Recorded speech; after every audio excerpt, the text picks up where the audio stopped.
विजयनगर में गंगू नाम का व्यक्ति रहता था। उसके बारे में कहा जाता था कि वह बड़ा ही मनहूस है और जो सुबह सुबह उसकी शक्ल देख ले उसे खाना भी नसीब नहीं होता। धीरे धीरे यह बात पूरे विजयनगर में फैल गई और महाराज कृष्णदेव राय को भी इसके बारे में पता चला। उन्होंने सोचा कि उनके राज्य में इस तरह के मनहूस व्यक्ति का रहना उचित नहीं है, किंतु राजा बहुत न्यायप्रिय थे। उन्होंने सोचा कि पहले वो यह देखना चाहते हैं कि इस बात में कितनी सच्चाई है।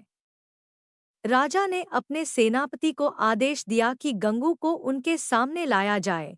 सैनिकों ने गंगू को महाराज कृष्णदेव राय के समक्ष पेश किया। महाराज कृष्णदेव राय जिस कमरे में सोते थे उसी में गंगू के लिए भी बिस्तर लगवाया और सुबह जब राजा सोकर उठे तो उन्होंने सबसे पहले गंगू का चेहरा देखा। कुछ देर बाद अचानक कार्य आ जाने के कारण राजा को राजमहल से बाहर जाना पड़ा और उस दिन वो इतने व्यस्त रहे कि उन्हें खाना भी नसीब नहीं हुआ।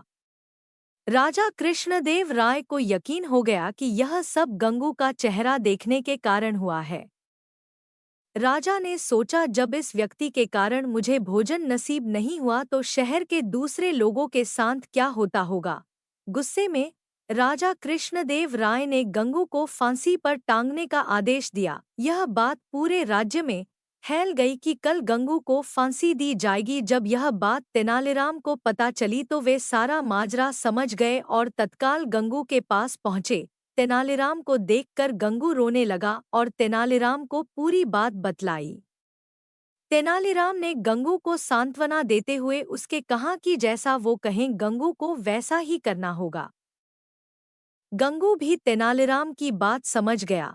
दूसरे दिन जब गंगू को फांसी दी जानी थी तभी गंगू से उसकी अंतिम इच्छा पूछी गई। गंगू बोला, मुझे महाराज से मिलकर कुछ बताना है, यही मेरी अंतिम इच्छा है। सैनिकों ने महाराज कृष्णदेव राय से गंगू की अंतिम इच्छा बतलाई। महाराज कृष्णदेव राय गंगू की अंतिम इच्छा पूर्ति के लिए उसके पास गए और बोले, बताओ गंगू, तुम्हें क्या बताना है। गंगू बोला, महाराज, इस राज्य में एक व्यक्ति मुझसे भी ज्यादा मनहूस है। पहले दंड उसे मिलना चाहिए, फिर मुझे। महाराज कृष्णदेवराय ने बड़े आश्चर्य से गंगू से पूछा, गंगू, बतलाओ वह मनहूस व्यक्ति कौन है। गंगू बोला, महाराज, वह मनहूस व्यक्ति कोई और नहीं बल्कि इस राज्य का राजा अर्थात आप है।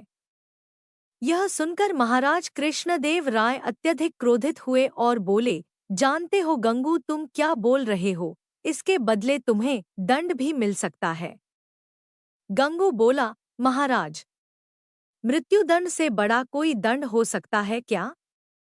यह तो आप मुझे दे ही चुके हैं। कृपया आप मेरी विनती सुन ले, इसके बाद आप जो भी दंड देंगे वह मुझे सहर्ष स्वीकार होगा। यह सुनकर महाराज का क्रोध कुछ शांत हुआ और बोले, तुम्हें जो कहना है कहो। गंगू बोला, महाराज, कल सुबह जब आपने मेरा चेहरा देखा तब आपको दिन भर भोजन नहीं मिला, तब आपने मुझे मनहूस समझकर मृत्युदंड दे दिया। ठीक उसी समय कल सुबह मैंने भी आपका चेहरा देखा था और मुझे फांसी की सजा मिल गई, मतलब आप मुझसे भी ज्यादा मनहूस हुए। महाराज कृष्णदेवराय को पूरी बात समझ आ गई और उन्हें अपने निर्णय पर पछतावा हो रहा था। उन्होंने तत्काल गंगू की फांसी की सजा माफ कर दी। गंगू को अपने पास बुलाकर पूछा, गंगू, यह विचार तुम्हारे मन में किसे आया? गंगू बोला, महाराज, मुझे तेनालीराम ने यह सब करने की सलाह दी थी। महाराज कृष्णदेव राय ने गंगू को बहुत सा धन देकर विदा किया और तेनालीराम को बुलाकर उसका धन्यवाद दिया कि उनके कारण एक निर्दोष की जान बच गई और महाराज के हाथ से एक बहुत बड़ा पाप होने से बच गया।